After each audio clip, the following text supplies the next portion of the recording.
आज भारतीय बाज़ारों में जो कुछ भी देखने को मिला, काफ़ी भयानक डेटा आता हुआ दिखाई दिया। भारतीय बाज़ारों में काफ़ी नेगेटिविटी के संकेत आगे के लिए दिखाई दे रहे हैं। लेकिन सेबी की तरफ से एक बहुत ही बड़ी खबर भी आती हुई दिखाई दी कि जहां पर एक्सपायरी से पहले स्टॉक आईटीएम कॉन्ट्रैक्ट फ्यूचर में बदलते हुए अब दिखाई देंगे कि यहाँ पे आप देखोगे तो वहाँ पे पहले निवेशकों को भारी नुकसान भी उठाना पड़ता था, तो उससे थोड़ी सहूलियत तो मिलती हुई ही नज़र आएगी। एक्सपायरी के दिन भाव में भारी बदलाव होने पर बड़ा जोखिम जो रहता था, उससे अब निजात मिलती हुई नजर आएगी। उसके अलावा फ्यूचर्स में बदलने पर अतिरिक्त मार्जिन न लगने का प्रस्ताव भी यहाँ पे सेबी की तरफ से दिया गया है। तो ये बड़ी खबरें जो है सेबी की तरफ से आज आती हुई दिखाई दी है। उसके अलावा आप देखोगे तो बैंक निफ्टी में करीब 705 पॉइंट तक की गिरावट देखने को मिली है। जो बैंक निफ्टी 52,000 के ऊपर 2 से 3 ट्रेडिंग सेशन के पहले जो ऊपर चल रहा था, वो अब 51,250 के लगभग ही आता हुआ दिखाई दिया है। बैंक निफ्टी के अलावा निफ्टी की बात करें तो निफ्टी ज़्यादा भीषण लग रहा है, क्योंकि यहाँ पे आप देखोगे तो निफ्टी में 100 ईएमए आज आ चुका है। जो कि हम कल बात कर रहे थे कि बाज़ार यदि 680 का लेवल तोड़ता है तो फिर दिक्कतें भारतीय बाज़ारों में बढ़ेगी। कोई लेवल्स भी काम करते हुए नज़र नहीं आएंगे और बाज़ार में एक बहुत भयंकर गिरावट जो से 1000 से 2000 पॉइंट की हो सकती है या ज़्यादा भी हो सकती है।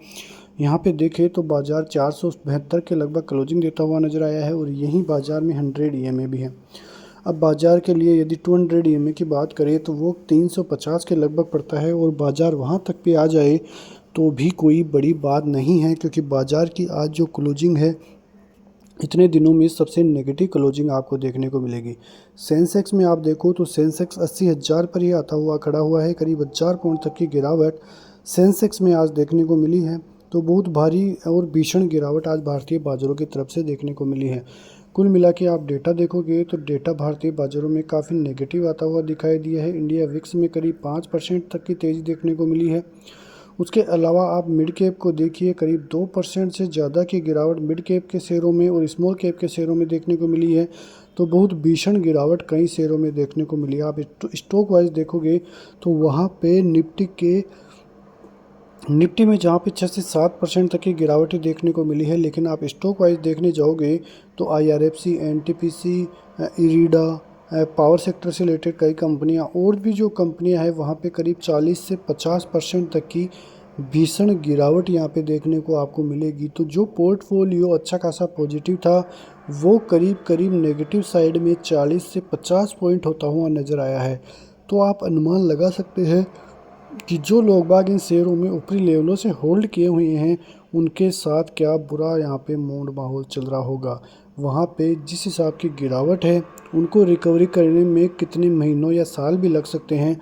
तो आप इससे ही तो समझ गए होंगे कि भारतीय बाज़ारों में क्यों लोगों को नुकसान हो रहा है, क्यों लोग बाग भारतीय बाज़ारों में 100 में से 93 लोग नुकसान में हैं। इसी कारण से हैं कि वो अपना स्टॉप लॉस लेते ही नहीं हैं और बाज़ारों में भारी भरकम गिरावट के साथ वो डर में रहते हैं कि बाज़ार में फिर रिकवरी आएगी और ऐसा करते करते भारतीय बाज़ारों में भयंकर करेक्शन के हाल होते हैं। और जो गिरावट आती है वो आपके सामने आज देख भी ली होगी आपने कि किस प्रकार की गिरावट भारतीय बाज़ारों में है और आने वाले दिनों के जो आसार है वो और भी भीषण होते हुए नज़र आ सकते हैं। ये तो आपको अनुमान लग ही गया होगा। जिस हिसाब से FIIs की सेलिंग भारतीय बाज़ारों में दिख रही है, वो सेलिंग कोई छोटी मोटी सेलिंग नहीं है। भारतीय बाज़ारों में इससे काफ़ी नुकसान होता हुआ दिखाई दिया है और यदि आने वाले दिनों में भी ऐसे ही ट्रेंड रहा भारतीय बाज़ारों का, तो फिर कई स्टॉकों में 52 वीक लो लगता हुआ भी नज़र आएगा। और ज़्यादा समय नहीं हुआ है भारतीय बाज़ारों को ऑल टाइम हाई लगाए हुए और इतने से दिनों में ही भारतीय बाज़ारों का ये हाल है। वैसे एक तरह से आप देखोगे तो भारतीय बाज़ारों में अभी तक केवल ऊपरी लेवलों से 5 से 6 से 7% तक की गिरावट ही देखने को मिली है। जबकि जो FII की सेलिंग जिस हिसाब से हुई है उस हिसाब से देखें तो अब तक बहुत बड़ी सेलिंग हो जानी चाहिए थी, लेकिन जिस हिसाब की बाइंग भारतीय बाज़ारों में अभी तक है, इतनी सेलिंग वो होने ही नहीं दे रहे हैं। तो इन न्यूज़ों के जो है असर भारतीय बाज़ारों पर ज़रूर देखने को मिलेगा, तो इन पर भी आपकी नज़रें रहनी चाहिए। मिलते हैं ऐसी खबरों के साथ, तब तक के लिए नमस्कार, जय हिंद, जय भारत, वंदे मातरम।